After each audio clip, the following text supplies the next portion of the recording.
Bonjour, je suis Rachid Jaffar, praticien en médecine traditionnelle chinoise au cabinet Tubolès à Lyon, dans le 3e arrondissement, et je vais vous présenter aujourd'hui l'huile essentielle de lavande vraie, telle qu'on peut l'utiliser en médecine traditionnelle chinoise.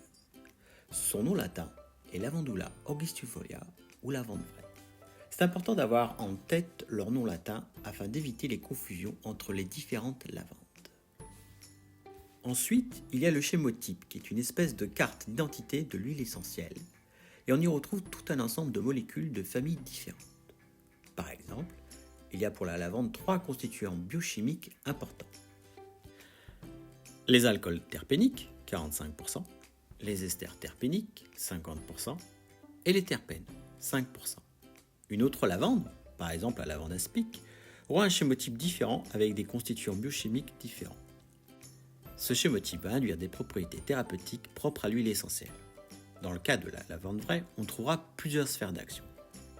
Elle va lutter contre les problèmes cardiaques, contre les douleurs musculaires, les affections de peau, les troubles d'origine nerveuse et la mauvaise circulation sanguine et ou lymphatique. Il convient de traduire tout cela dans le cadre et le langage de la médecine traditionnelle chinoise.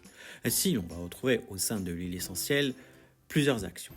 Elle nourrit le yin, principe important en médecine traditionnelle chinoise avec le yang, concept qu'on traduira grossièrement par la présence de chaleur, le yang, ou de froid, le yin.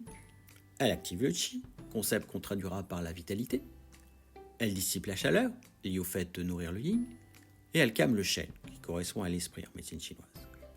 Ces propriétés vont agir sur des symptômes tels que les problèmes de peau, plaies, ulcères, brûlures, irritations, les crampes et contractures, tous les problèmes liés au cœur, palpitations, hypertension, troubles cardiaques, et au shen, qui correspond à l'esprit. Donc tout ce qui est insomnie, nervosité, migraine, vertige. On observe ainsi un lien entre l'huile essentielle de lavande vraie et certains méridiens de la médecine chinoise.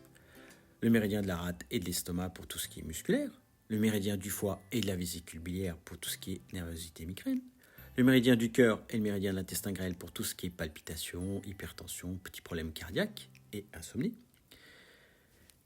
On notera que l'action du shen se fera via ce méridien. Le méridien du poumon et du gros intestin pour tous les problèmes de peau. Afin de bien comprendre son utilisation dans le cadre de la médecine chinoise, je propose un petit cas pratique.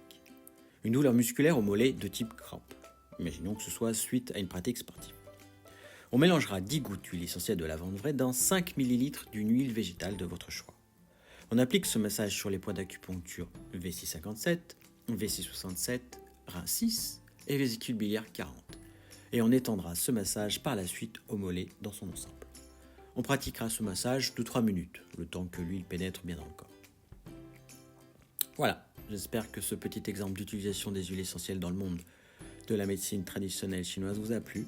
N'hésitez pas à jeter un coup d'œil sur mon site tubolès.com ou si vous souhaitez des infos complémentaires. Bonne journée.